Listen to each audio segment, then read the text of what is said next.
Bueno, hoy arranqué una mañana que se me ocurrió un instrumento, me parece que muy saludable para el bienestar en general de las personas, al menos que vivimos en Buenos Aires o en Ciudad Autónoma de Buenos Aires. Pero bueno, también pensaba en paralelo que seguro no se me ocurrió nada nuevo porque todas las ideas yo creo que están pensadas, simplemente que hay que hacerlas. Y seguramente en algún lugar del mundo esto ya se puso en práctica, tal vez no como yo lo propondría. Lamentablemente es un día precioso, digo lamentablemente porque es el día de sol más pleno que hay, pero ya a las 12 arrancó el olor a carbón de alguien que prende el asado, que tiene todo su derecho, por supuesto, evidentemente tiene todo su derecho.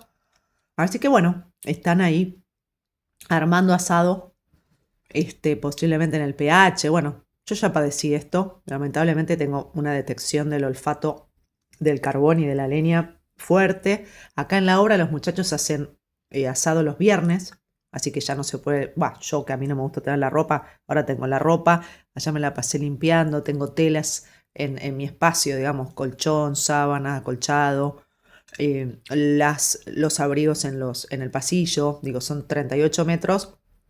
Claramente, si yo vuelo cuando me relajo al sol ahí recién 5 minutos a tomar mi desayuno tardío porque me bañé, limpié la cocina, lavé a fondo, me levanté a las 8 o 9 de la mañana, siendo feriado.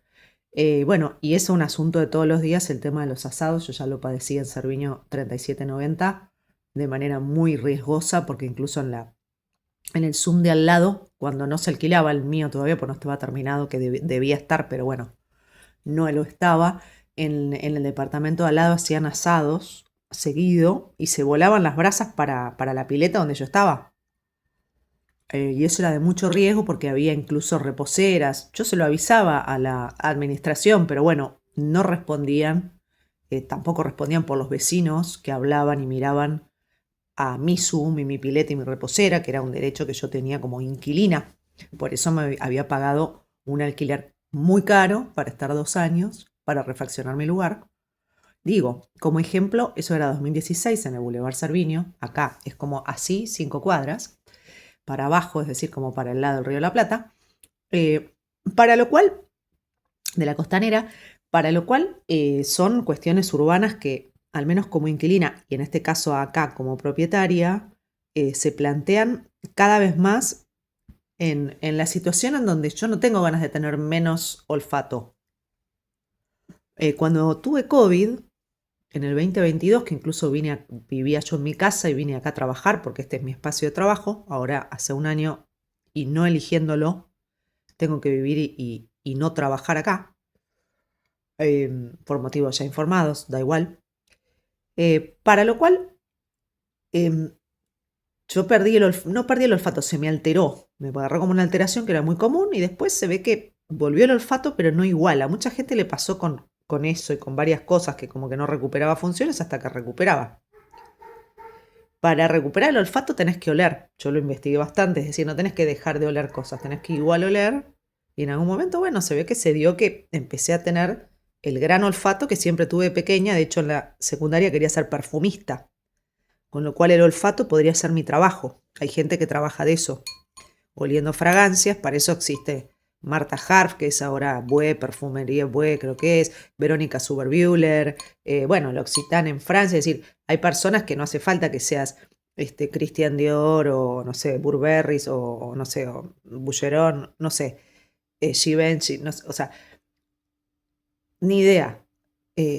¿Cómo es Guerlain? Guerlain, bueno, ese que es el que más me gusta a mí. Es decir, no hace falta que trabajes de perfumista, que igual el otro día conocí una piba, Brisa, ahí en el Recoleta, en el que hay outlet, que me compré un perfume así como zafable, con muy lindo frasco, pero muy buena intención la chica que me lo vendió.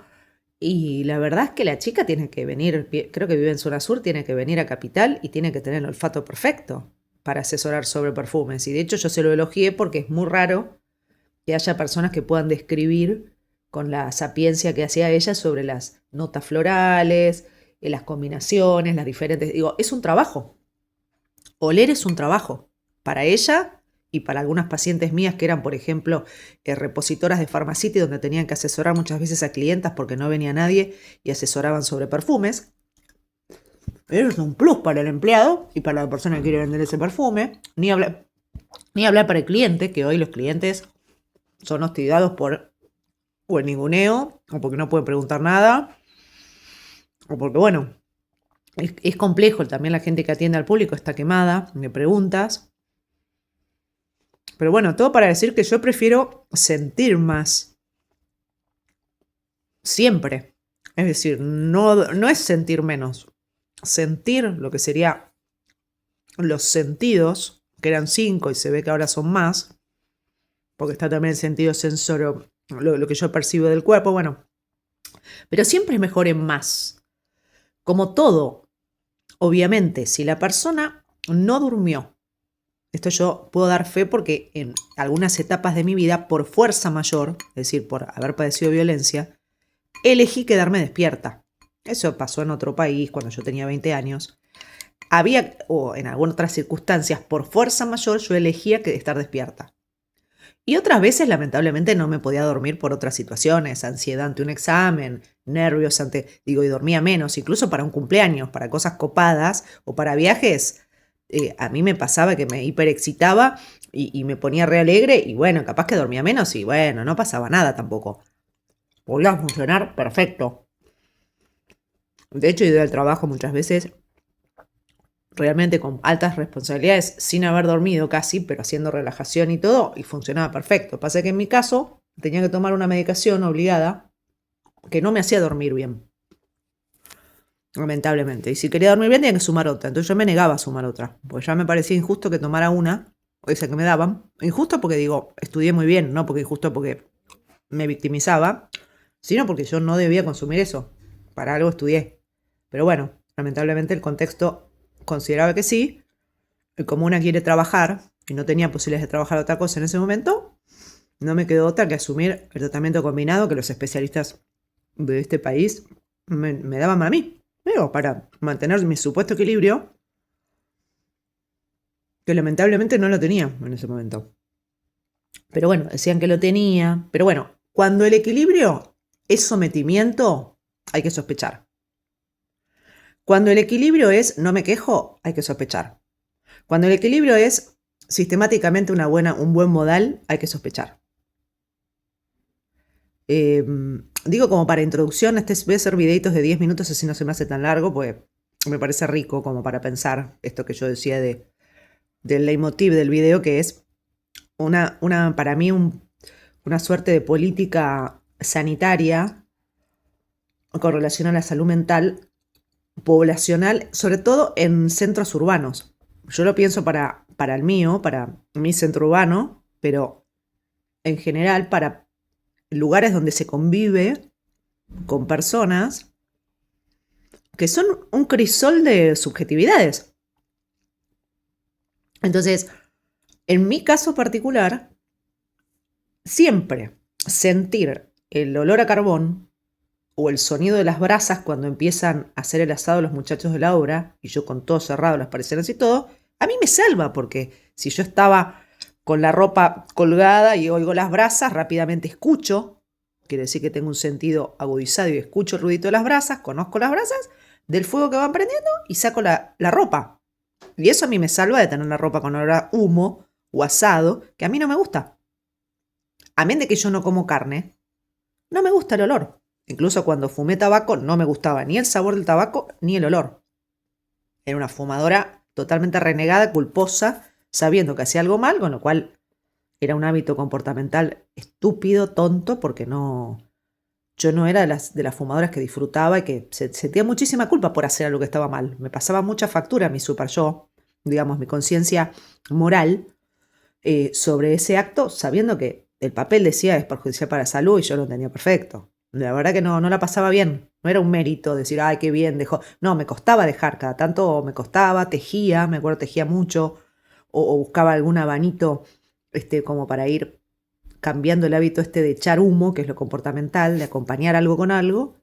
Y bueno, y lo dejé facilísimo cuando quise, pero En mi caso, facilísimo es porque evidentemente no tengo el tipo que dicen que hay algunas personas que como genéticamente, eso ya se estudió hace un montón, hay como una predisposición tanto a la ansiedad como, por ejemplo, a las adicciones que digamos que son comportamentales, pero que pueden tener también, dicen ciertos marcadores biológicos que mostrarían que habría una predisposición más genética en algunas personas a engancharse con ciertas sustancias que otras.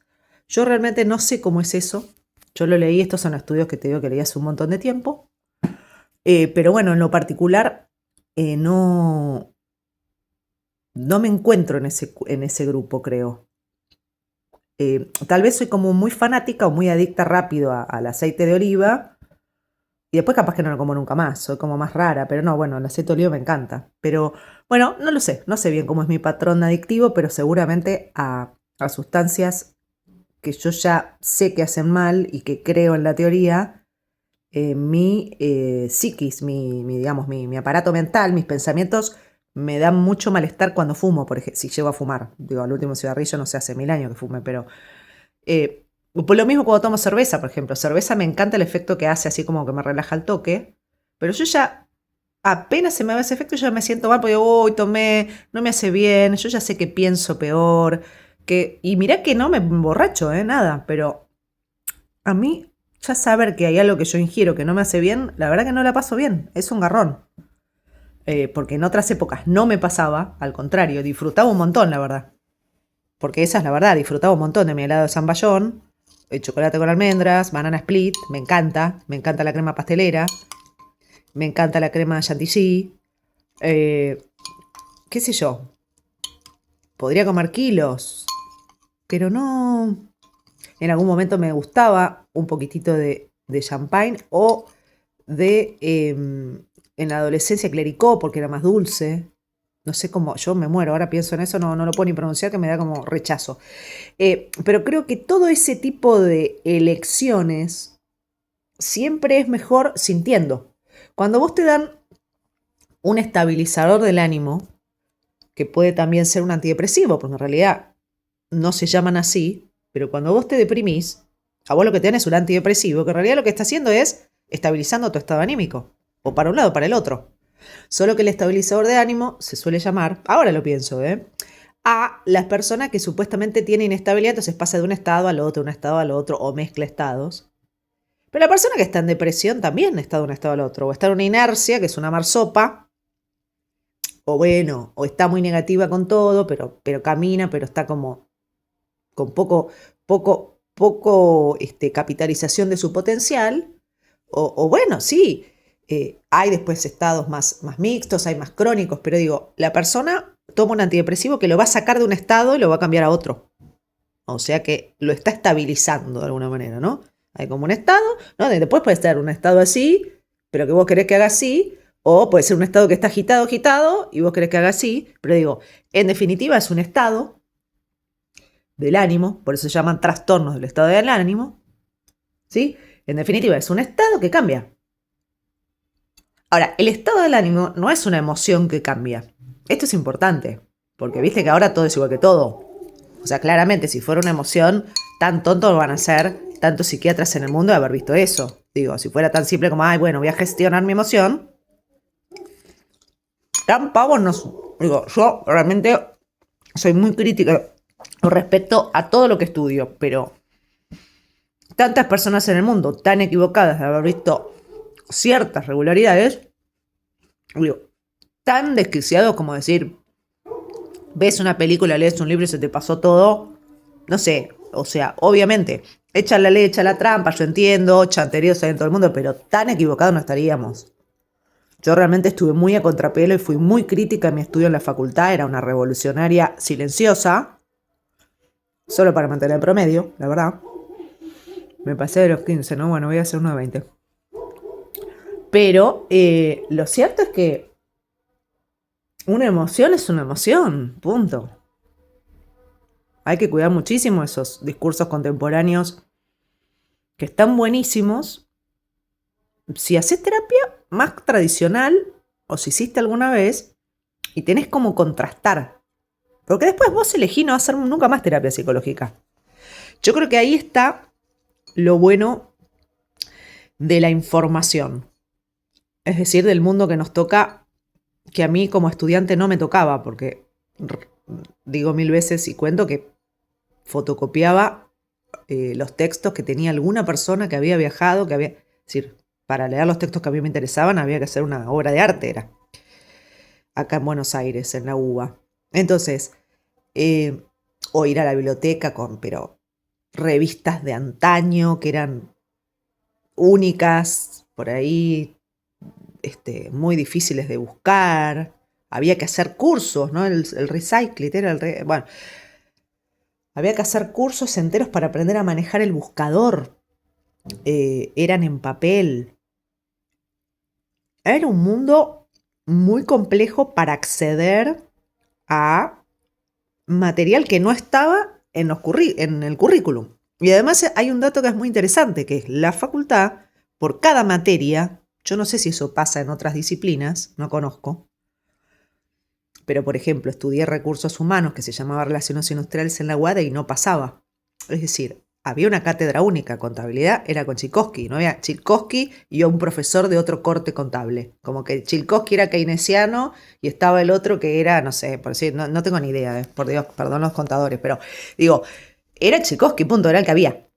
Yo creo que en la UBA debe estar Levi, creo que me lo crucé el otro día, ahí en Libertador, y digo, es el que hay.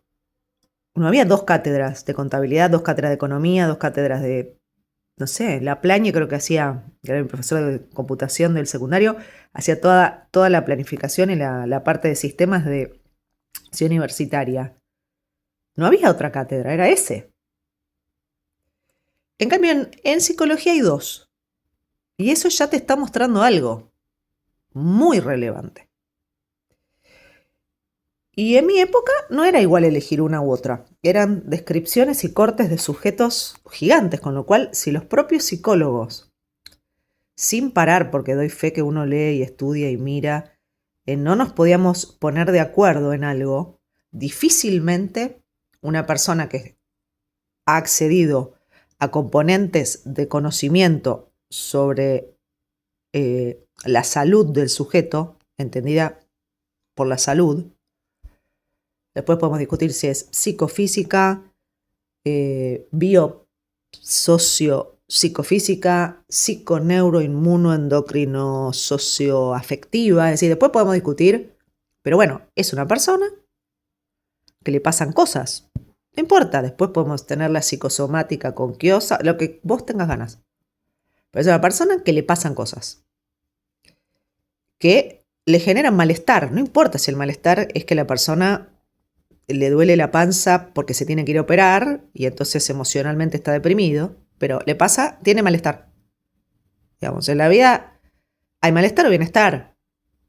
Es decir, placer, displacer, malestar. Digo, entonces, cuando a mí tengo que armar un proyecto de salud mental mezclado con canto y etcétera, etcétera, busco mucho salir del paradigma de la salud, porque la salud en general o es salud mental, o es salud física, o es salud, pero viste como que salud es como vas al médico. Y la salud mental es, estás loco y bueno, eso en otro mundo existe todavía, pero yo creo que existe porque la gente está mejor. Eso también hay que decirlo. Al menos está mejor para alguien o para muchos vecinos o para algo. Pero digo, si es raro ir al psicólogo en Europa, tenés 2 opciones.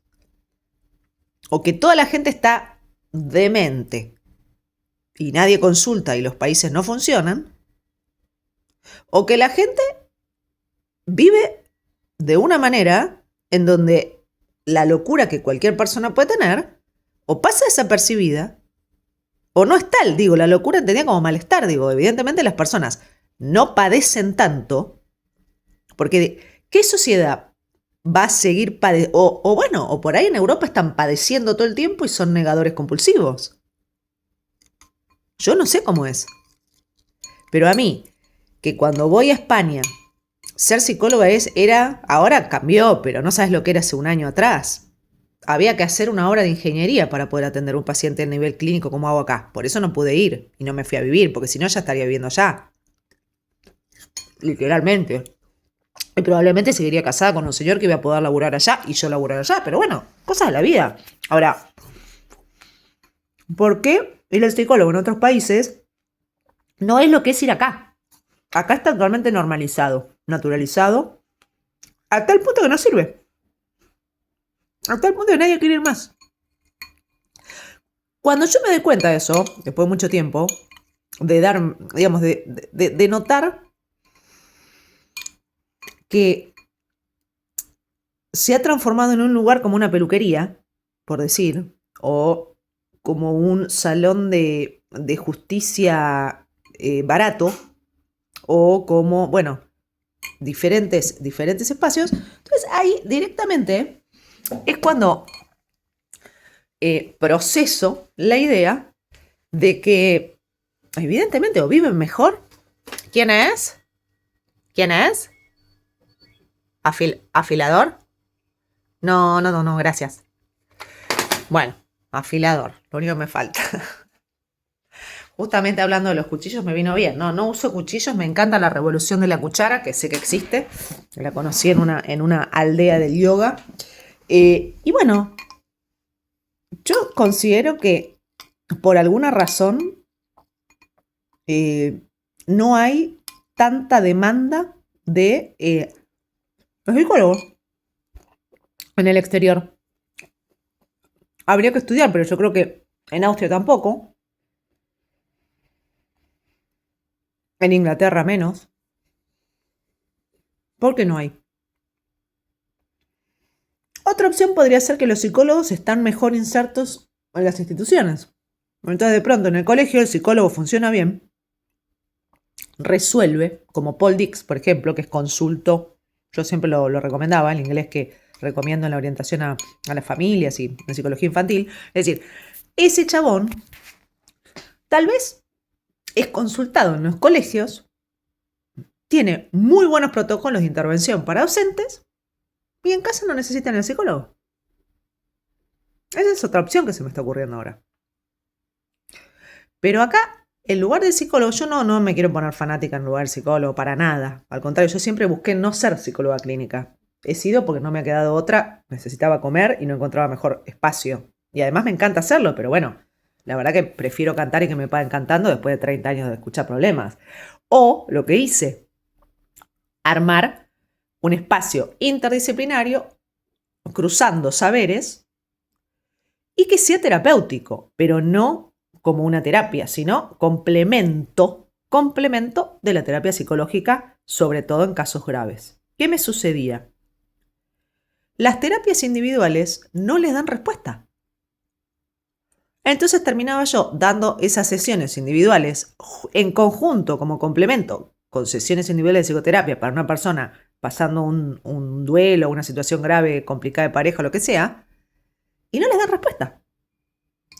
Y no les dan respuesta en este barrio, que es gente formada, porque estamos a 10 cuadras de la facultad, de todas las facultades, menos la de UCA, que es Puerto Madero, pero saca nomás. Entonces, es decir, si los psicólogos no le dan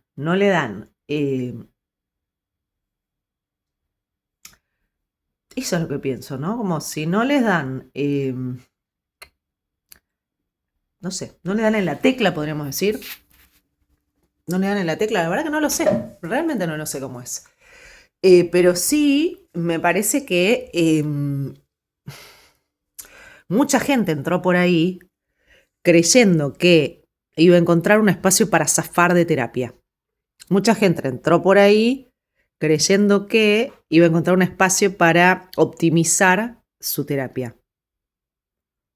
Mucha gente entró por ahí viniendo de buenas terapias, pero se encontraba con que había aspectos que no había podido resolver con esas terapias. Y eso era una interpelación grupal. Digo, era algo que yo también examinaba con sistematicidad en los grupos diversos de mujeres, porque varones no querían venir, pero en otros salones fueron, pero al menos en población de mujeres en Buenos Aires. Hay una falta de respuesta, digamos, en el espacio terapéutico. Yo eso también lo viví como paciente y también vi cuando se me eternizaban los pacientes, que tampoco sirve mucho, salvo que el paciente realmente esté deliberadamente buscando un cambio. Que entonces vos, el paciente que ves cada tanto, porque vos le resolvés el problema inicial y después de un tiempo lo mandás a la vida, por decir, porque ya ves que está bien o resuelve, y después vuelve, eso sí me parece un protocolo dinámico interesante como psicóloga individual, que a mí me ha gustado mucho, porque el paciente está buscando cambiar, entonces ese paciente que viene no es el mismo paciente. Cuando es así está buenísimo atender. El problema es cuando viene el mismo paciente. Ahí yo ya no estoy. Y eso es importante, porque algunos pacientes, bueno, pero yo hice 10 años con ella. No, bueno. 10 años con un montón de cambios en el medio donde es otra persona. Porque además cambió también la familia, cambió la zona de vivienda. En el medio hubo un año que no vino, o hubo un año que vino una vez cada tanto. En el medio pasó una pandemia, suponete, y el paciente ya no puede venir presencial. En el medio no puede caminar. Es decir, es otro paciente. Y esa lectura es una lectura que en el dispositivo analítico no hacen ni por asomo. Y lo pueden tener a ese paciente que por ahí conmigo estuvo, es verdad, me conoció y pasaron 10 años. Después, en la última sesión, el paciente dice, bueno, pero yo la conocí en el 2000, no sé qué, pasaron 10 años. Sí, no. Es muy importante hacer esos cierres de etapas con los pacientes, muy importante, para que haya un ordenamiento en el caso de que vuelva. Es fundamental como digamos, como higiene, como criterio de higiene en la salud vincular paciente-terapeuta. Cuando el paciente quiere molestar, no le gusta eso. Hay pacientes que quieren molestar, es verdad, pero porque no encuentran un espacio de contención o de poder sacar la bronca en otros lados. Y para eso hay que sentir, porque son pacientes en general que no sienten y cuando sienten, tácate. El asado ya está, la sachura ya está todo listo. Siempre es mejor sentir el carbón. Es decir, en psicología, como en la vida, antes va a ser mejor. Por eso prevención se llama promoción también. Es decir, prevenir algo, ¿viste? Más vale prevenir que curar. En psicología pública, digamos, en psicología sanitaria, en la psicología, digamos, pensada como política pública, la promoción de la salud, ¿qué es? Es prevenir algo, es verdad, pero promoción de la salud son acciones que podríamos llamar hoy, porque esa palabra en el momento que yo leía esa literatura en la UBA no estaba, psicoeducativas, que es lo que hace, digamos, que es la palabra que encontré para que la persona no se confundiera, porque, a ver, los psicólogos cognitivos ya sabemos que parte del protocolo natural cognitivo-conductual, desde siempre, parte de la propuesta cognitivo-conductual, que para mí era muy novedosa cuando arranqué, es que el paciente tiene que saber lo que tiene. Es decir, es de alguna manera el derecho a saber lo que tiene. Para mí eso era una verdad de perogrullo. Yo como paciente lo necesitaba como el agua mineral. Y si no me lo explicaba, lo fui a buscar. Pero tuve Google en algún momento. Y si no, me fui a los congresos, leí. Y ahí después tenés de nuevo otro tipo de paciente. Un paciente que quiere saber lo que tiene y un paciente que no. ¿Por qué un paciente no querría saber lo que tiene? Te la dejo pecando. Pero esa, ¿no? ¿Por qué un paciente preferiría que le des un fármaco o una respuesta o un consejo e irse rápido a jugar al fútbol o a tirarse en la cama? ¿Por qué no querría saber lo que tiene?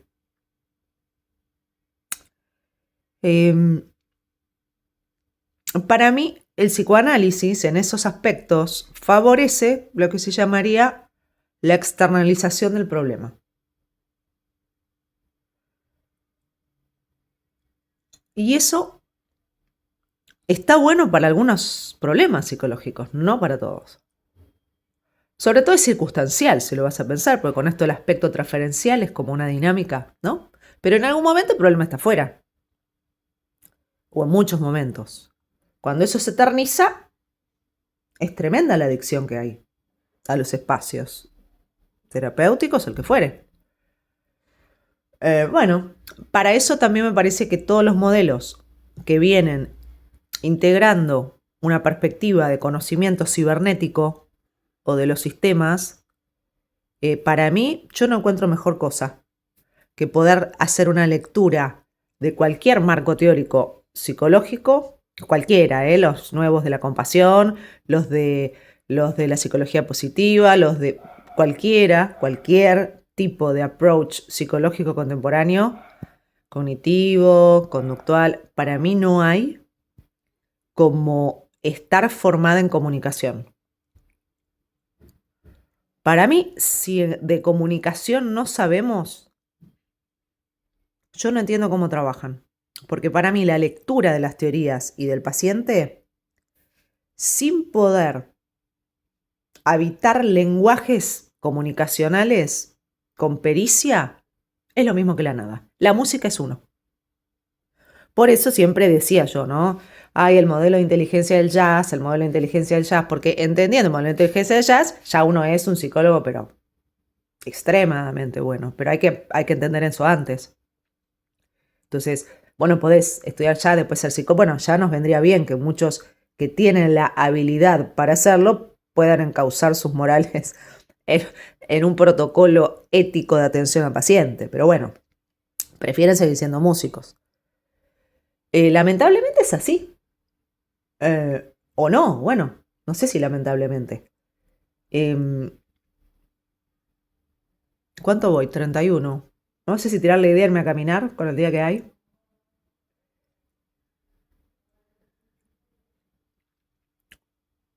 Bueno, estaba pensando cómo mi mente quiere arrancar por algo, pero realmente es tan rico el trayecto, ¿no? Es lo mismo que pasa al componer. Vos tenés una idea musical. Por ejemplo, vos escribís una sonata. Vos tenés que saber que el primer movimiento es mayor, segundo menor, lo que fuere. Lo que pasa en el trayecto de una primera cosa que uno escribe en un pentagrama así y lo que se desarrolla, lo que es el desarrollo musical es de las vivencias más místicas y sobresalientes, pero como decir, hay algo, ese poder no puede ser mío. Y es verdad, porque hay un poder en el algoritmo de tu mente, soportado con el sustrato material del cerebro, que no es tuyo. Y es verdad. Pero ¿cómo le explicas al paciente? Bueno, no es usted, pero es usted. Yo no soy, ¿cómo es? Bruce Lipton. Bueno, no lo sé, porque Bruce Lipton tiene data, pero ¿cómo es? Brian Weiss. No soy. Yo sé que leí el medium que recibe, las personas chamánicas que reciben. Yo también recibo data, pero en mi caso, creo saber de dónde proviene. Es decir, no proviene de un más allá. Es desesperante en algún punto, porque a mí me encantaría que provenga de un más allá y que Spinetta me tire un dato del éter y me ame y me esté tirando composiciones. O John Lennon, me encantaría. O Amy Winehouse, me tire el solo. Me encantaría. A veces pensar que eso pasa es un recurso creativo. Es un recurso que saca obstáculos para desarrollar, sin dudas. Cualquier creencia es válida. Si estás en el marco del juego, de la composición y de escribir música. El tema es que trabajar con la salud de una persona no es escribir música. Tampoco es cantar. Tampoco es componer música. Tampoco es respirar. Tampoco es sacar la voz curativa o sacar la voz, la respiración de las fosas de las narinas y el sonido vibrante de tu organismo, que somos todos huesos, madres del útero y guardianes del aura ancestral. Esos son sistemas de creencias con un corpus muy grosso de creencias que corresponden a determinados pueblos o civilizaciones o culturas con territorios, o culturas que ya no tienen territorios, pero ha quedado el corpus de conocimiento en un libro, o registrado en algún lugar. Y que como todo corpus de conocimiento, al igual que el de Hipócrates, o al igual que el de Freud, o al igual que el de Aaron Beck, son creencias que muchas personas dijeron, es cierto, funciona, para hacerla corta, digo, no empezar con metodología de la investigación, pero digo, uy,